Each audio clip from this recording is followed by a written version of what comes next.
It's the evening of January 28th, 2022. There's a dangerous storm coming.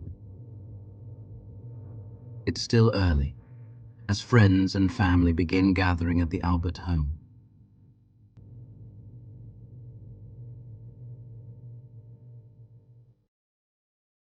The younger generation stay inside for the evening to consume alcohol together, in celebration of a birthday. While the elders choose to venture out to a local bar named the Waterfall, where they meet acquaintances John O'Keefe and Karen Reed. All are drinking.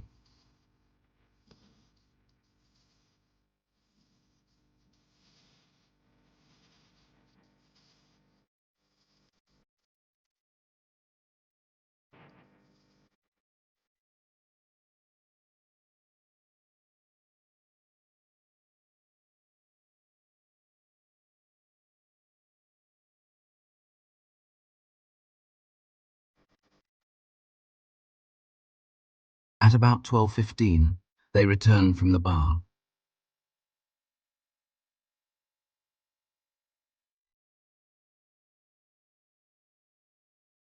Jen calls John at 12:14. At 12:18, John calls her back. Then Higgins messages John at 12:20.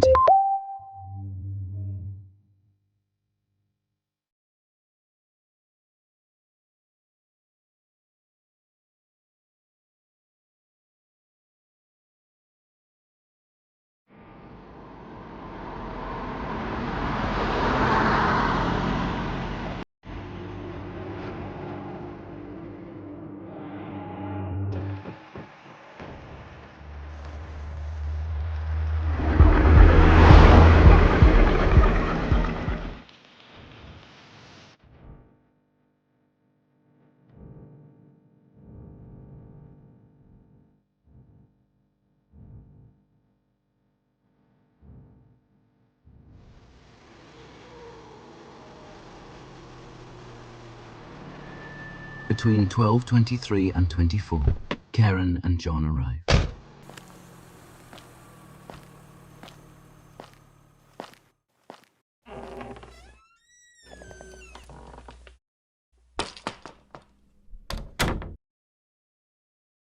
Karen sits and waits for confirmation.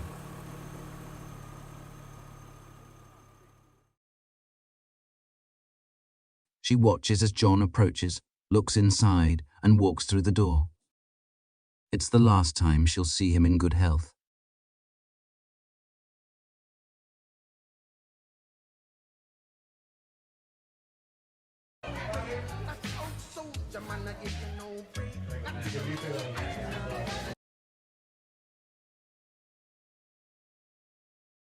At the same time, Ryan Nagel, Ricky D'Antano, and Heather Maxson arrive in Ricky's 2018 Ford F-150 to pick up Julie Nagel at her request,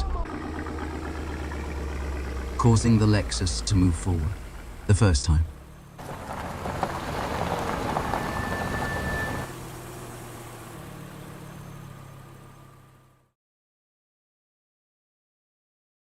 Bringing it straight in line with the front door. Just right outside the front door, though. Straight outside, yes.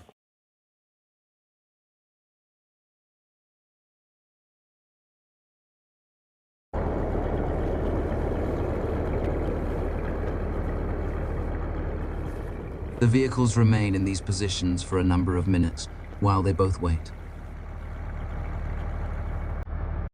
We don't know what John encountered upon entering the home, or where he encountered it. Yeah, we were all sitting in like the kitchen table. It's like a square table, so we're all just hanging out around there. Some at like the island in the kitchen. But we do know who was present. As soon as John walked in, he would have been standing in the living room, directly under the open doorway that leads into the dining room and kitchen, where he could have been easily seen by anyone in the three main rooms on the first floor. Stepping into the dining room, he'd encounter some combination of the Alberts' close friends and family. Matt McCabe, Jennifer McCabe, Caitlin Albert, homeowner Brian Albert, and nephew Colin Albert. Brian Albert Jr., his friend Sarah Levinson, homeowner Nicole Albert, friend Julie Nagel, and one Brian Higgins, who minutes ago sent a message to the victim asking, "Are you coming here?" And the aggressive German Shepherd. It appears that whatever happened to John inside the home unfolded rapidly, ending within just a few brief minutes. This is evident because it must have occurred before Julie Nagel stepped outside to send her brother away by declaring that she was now staying, suddenly changing her mind. The door leading to the basement is located in close proximity to the kitchen area.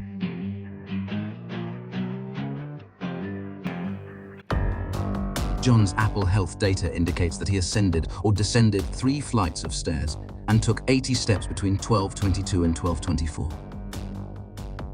Stated ascending, descending 3 floors. Suggesting that he entered the home, walked inside, and within less than a minute ended up in the basement, either by his own volition or by force. The most logical interpretation of the 3 flights is he went down, turned around to leave, and for an unknown reason was returned. Theories on how John sustained his injuries vary, but they largely focus on a violent assault carried out by up to 3 men inside the home, as well as an attack by their ill-tempered German Shepherd. An animal with a documented history of aggression, one that Brian Albert was caught attempting to conceal from the court by lying, saying that Chloe has never attacked a human being, when she has attacked 2, sending both to the hospital for treatment. Just one of the many lies they've been caught in. On the right side is an opening containing rows of dumbbells, and a systems room behind a set of double doors.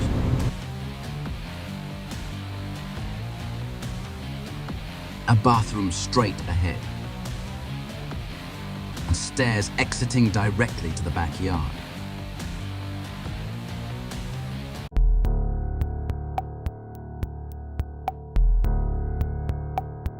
Ryan Nagel texted his sister at 12:23 here. He did text me saying that he was outside. And then he texted again that he was going to leave.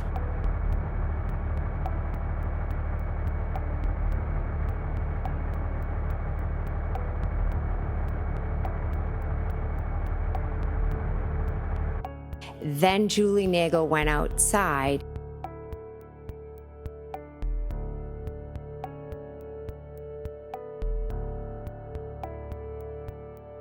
If Ryan texted his sister again that he was going to leave, that means she kept him outside waiting. So what caused the delay?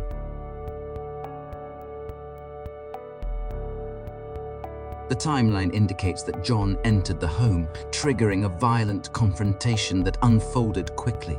The chaos inside delayed Julie for several minutes, long enough for Ryan to text her saying he was going to leave, prompting them to send her outside to get rid of her brother.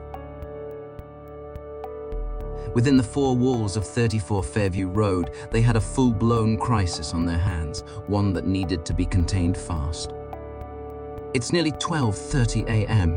They have a fatally injured cop laying on the floor, a house full of people, and 2 separate parties waiting outside, each expecting someone to step out or at least inform them that they can leave. They immediately took command, and no one was coming or going until this was worked out. And since they didn't have the idea to blame Karen until morning, when Jen noticed her taillight was cracked, the only claim they have is to say that despite being dropped off right out front, John never came into the house. Say it with me. The guy never came into the house.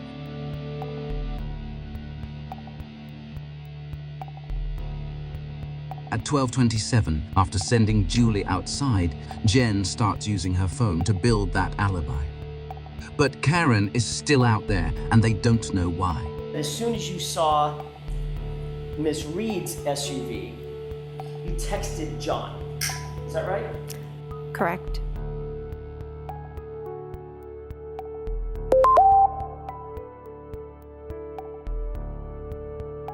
You noticed this SUV outside. You started paying somewhat close attention to it. They are watching her every move, anxiously waiting. The Lexus is seen moving forward a second time, into the proximity of the flagpole. They have no clue if Karen's about to drive off, dial 911, or bang on their door demanding to speak to John. Julie is outside. She tells her brother that she will be staying longer, despite calling him to come pick her up for a ride home. Y'all were actually talking for closer to 5 minutes. The whole thing, probably, yeah. She walks back into the house. At 12:29, Jen McCabe makes the first of 7 calls to John's phone over the next 21 minutes.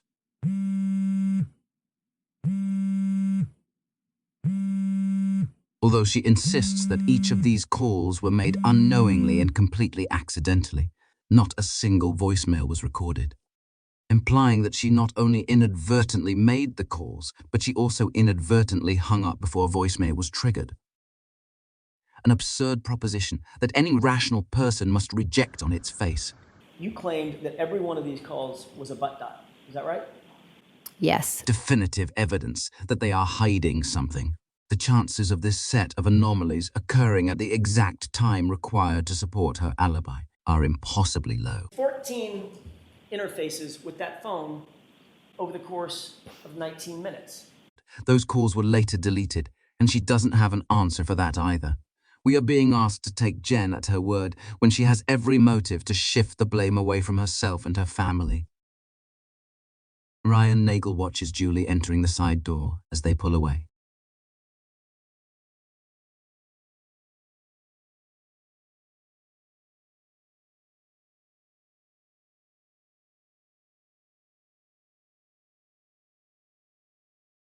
I was making sure my sister got in the house okay. Providing him the perfect angle to witness Karen Reed sitting alone in her vehicle, waiting for John. But you did look inside that SUV, As I passed by, yes. and you saw one person, That's all I saw at the time, yes. female with long hair. Is that Correct. right? Ryan and friends drive away. Karen is now alone for the first time since she arrived. The 3 of them confirm that they didn't see John outside the entire time they were there, nor was he in Karen's SUV, entirely consistent with Karen's story of what happened. Karen leaves between 12:29 and 12:30. We know this because her phone connects to the Wi-Fi network at John's home at 12:36. Miss Reed's phone auto-connected to John O'Keefe's Wi-Fi at his house at 12:36 a.m. Google Maps confirms the drive time for that route on that date and time is 6 to 7 minutes, without factoring in the snowy road conditions that night, which would have only slowed travel further.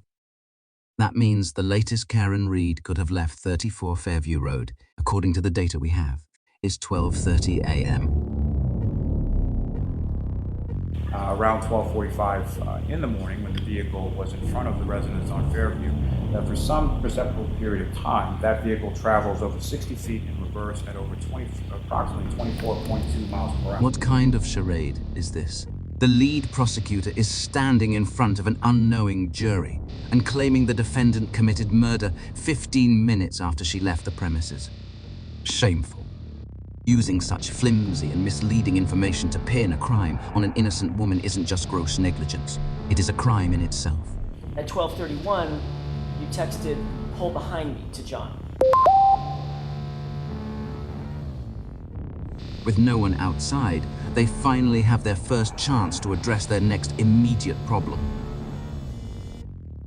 At 12:31 and 56 seconds, someone carries John's phone 83.5 feet out to the last spot they saw the SUV parked.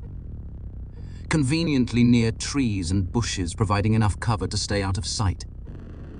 It is placed there at 12:32 and 16 seconds, which means it took about 20 seconds for someone to move to that location and drop the phone. Although another theory suggests they turned the phone off and placed it outside at a later time. Without a proper investigation, we can only speculate. Regardless, for Karen to have hit John, she would have had to complete a 6 to 7 minute drive in just 3 minutes and 44 seconds on slippery, snow-covered roads with a route that includes a long traffic light. This means that according to the Commonwealth's own forensic data, Karen Reed could not have murdered John O'Keefe. Then who did? And then at 12:40, you texted hello.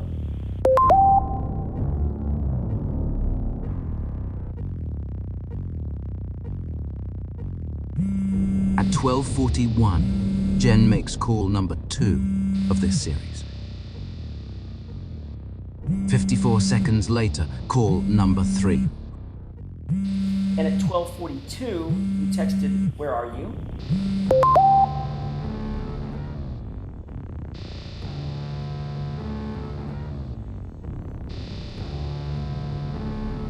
At 12:43, she makes call number 4. And at 12:45, you texted hello. At 12:46, call number 5.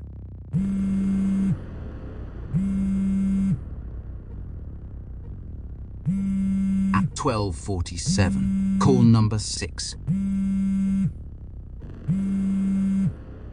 And finally, at 12:50, Jennifer places call number 7.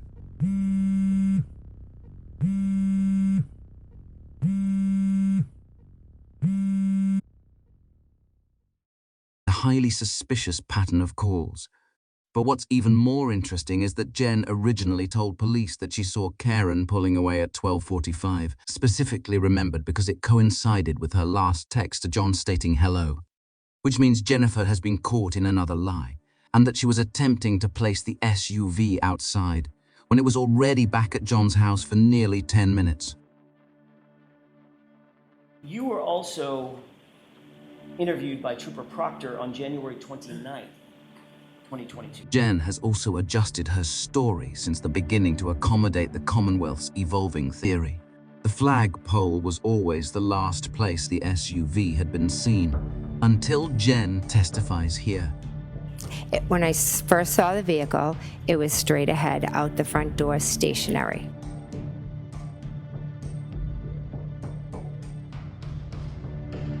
You said you saw it pull up again, second time. You said you saw it move twice. From one place to the flagpole to further up. Jennifer changes her story, now claiming she saw the SUV in position to reverse backwards towards John. It moved to the flagpole, and then it moved up again.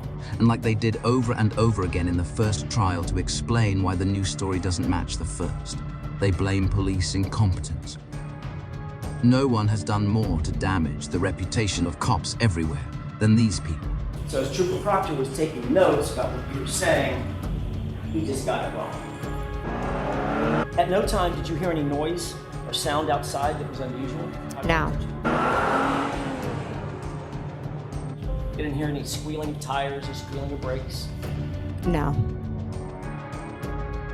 You didn't hear any screaming or yelling? No.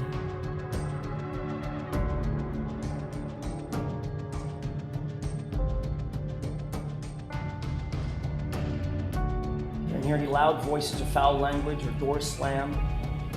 No.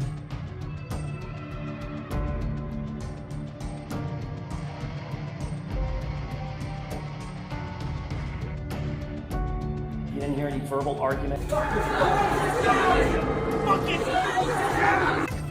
Anything like that? No.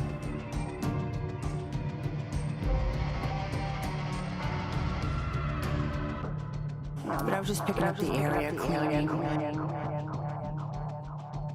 Matter of fact, you didn't hear any collision or crash, did you? No. My sister was cleaning. My mom went right to cleaning because she likes to clean. You ever asked by anybody to make sure you mention a Jeep being parked behind Miss Reed's SUV in this trial?